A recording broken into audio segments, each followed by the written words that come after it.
As you said, Sadhguru, we are moving from the feudal, the medieval system We, to a modern system, and we would like both competence and integrity to be together. you asked for a And practical that's a reasonable solution. aspiration. You asked for a practical solution, not an ethical answer. Now, we must understand the leadership as a whole in the last 200 years there has been a metamorphosis. A few centuries ago, religious leadership was the most powerful leadership. Even if a king was in place, religious leaders controlled him. After some time, his power went away and the military leadership took over.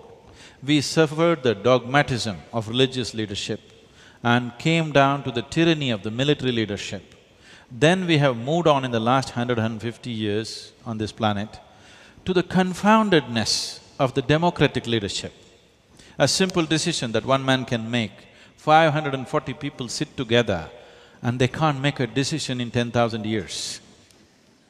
What the country needs, everybody knows, but they can't take a decision because to make 540 people agree to one idea is going to take a long time. By the time you take a decision, is irrelevant most of the time. So I'm not talking about pessimism, I'm saying this confoundedness is there across the planet and nations and planet is suffering for this. Whether it's ecological loss or many things, human rights and things, you can't take any decision because various interest groups and things keep pulling and pushing. Now one thing is happening, that is now leadership is moving into the hands of economic leaders or the business leaders. In the next 15 to 20 years, you will see economic leadership will become far more important than political leadership. We are heading there, clearly. Even now, it is already very much there. In many countries, it's the businesses which decide what the politicians should do.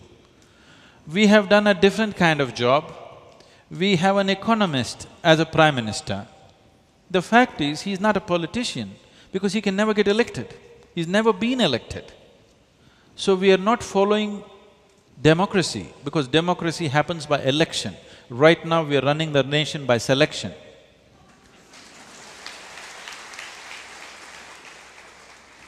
Because we are trying… as we have our own jugaad for everything, Across the planet, this is happening. The power is moving from political leadership to economic leadership. Here, economic leadership has not come to that level. So we have put an economist as a leader who has no political capabilities.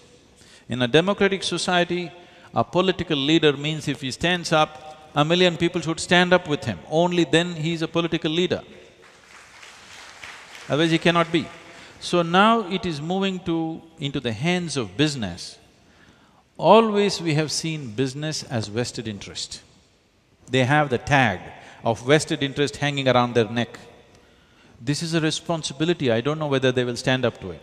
In the last 10, 12 years, I'm constantly in dialogue with economic leaders across the planet and also in this country, mainly because I see in the next few years the world will be theirs.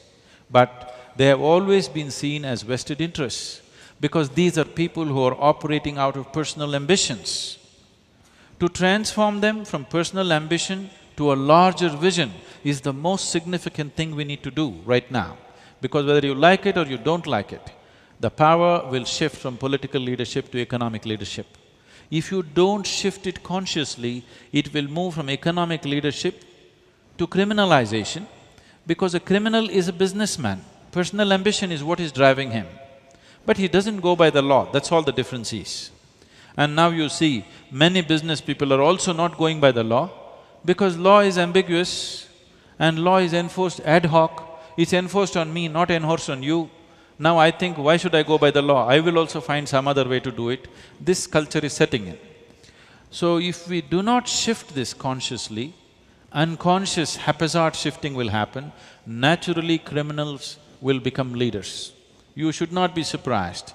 People who have proper criminal records, if they become Prime Minister of this country in the next 20 years, you should not be surprised if we do not do anything about it now. That's the challenge, Sadhguru. What do we do? That's the precise question I'm asking. Because what do we do? I entirely agree with you, because If power goes to businessmen, that's not going to be the best answer either. As you said, there are going to be vested interest there, while they have to be partners they in the have whole. been vested interests.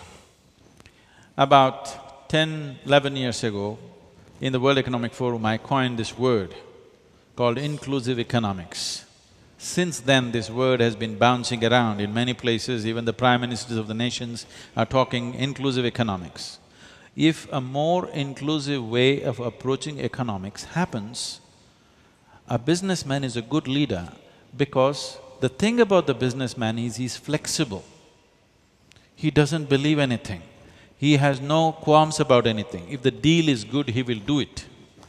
Even if he has to do a deal with the devil, he will deal with the devil. He has no prejudice. The deal is good, he will do it. I'm saying he's the most pragmatic man in the society, he's the businessman. But right now, he is driven by his personal ambition. To shift him to a larger vision is a challenge, which last 12 years we have been actively working on. With individual people, we have succeeded phenomenally. And in the larger context, this is something very heartening on one level, is today if you meet the businesses of the world across the planet,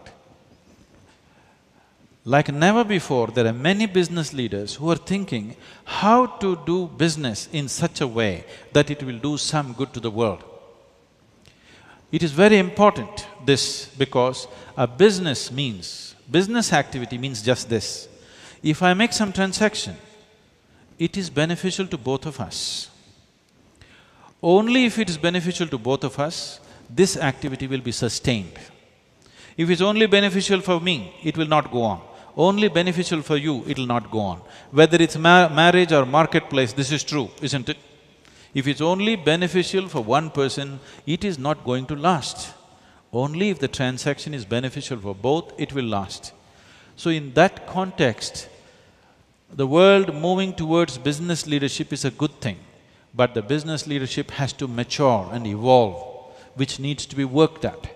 And of all the types of leadership that I have mentioned, religious, military, democratic and business leaders, I have found personally, business leaders are the easiest ones to work with because they are willing to listen to something if it makes sense to them.